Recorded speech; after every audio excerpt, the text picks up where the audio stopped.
Tersangka kasus penganiayaan David Ozora, Mario Dandi Satrio berusia 20 tahun terlihat menutupi wajahnya saat tiba di kantor Kejaksaan Negeri Jakarta Selatan pada hari ini Jumat 26 Mei 2023. Berikut informasi selengkapnya untuk Anda. Mario Dandi Satrio berusia 20 tahun terlihat menutupi wajahnya saat tiba di kantor Kejaksaan Negeri Jakarta Selatan pada Jumat 26 Mei 2023. Dikutip dari Kompas.com, mobil tahanan yang mengangkut Mario dan Shane Lucas berusia 19 tahun tiba di gedung Kejaksaan Negeri atau Kejari Jakarta Selatan, Jalan Tanjung 1 Jagakarsa pada pukul 14.50 waktu Indonesia bagian Barat.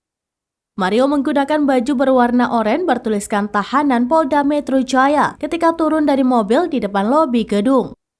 Dengan beralas sendal jepit, Mario menapaki beberapa anak tangga menuju pintu masuk gedung Kejari Jaksel sambil menutupi wajahnya dengan tangan yang terikat kabel tis. Tidak ada pernyataan apapun yang disampaikan Mario. Dia menghiraukan panggilan maupun pertanyaan yang dilontarkan awak media. Kini Mario sudah masuk di dalam gedung Kejaksaan Negeri Jakarta Selatan. Sebagai informasi, berkas perkara Mario dan Shane dalam kasus penganiayaan D telah dinyatakan lengkap oleh Kejati DKI Jakarta pada Rabu 24 Mei 2023.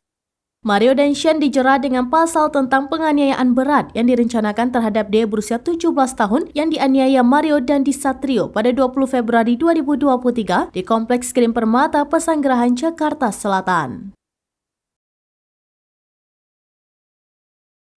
Demikian informasi terkini Syedara Alun, saksikan terus beragam informasi menarik lainnya. Jangan lupa like dan share seluruh akun selaminews.com.